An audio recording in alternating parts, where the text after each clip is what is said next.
દેવધા ગામે મોડિયા ફળિયા નજીક નદીમાંથી અજાણ્યા વ્યક્તિનો મૃતદેહ મળી આવ્યો।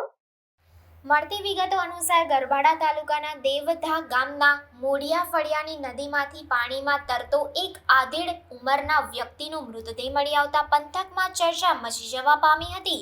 ઘટનાની જાણ ગરબાડા પોલીસને થતાં તેઓ પણ ઘટના સ્થળે પહોંચી ગયા હતા અને આગળની કાયદેસરની કાર્યવાહી હાથ ધરવામાં આવી હતી। ઉલ્લેખનીય છે કે આ મરણ જનાર વ્યક્તિ કોણ છે, ક્યાંનો છે અને તેની હત્યા કરી દેવામાં આવી છે કે પછી પાણીમાં ડૂબવાથી તેનું મોત થયું છે તેના કારણો અકબંધ છે। હાલ તો ગરબાડા પોલીસ દ્વારા આ અજાણ્યા વ્યક્તિના મૃતદેહને નદીમાંથી બહાર કાઢી પાંચવાડા ગામની PHC ખાતે પોસ્ટમોર્ટમ અર્થે મોકલવાની કામગીરી હાથ ધરવામાં આવી હતી।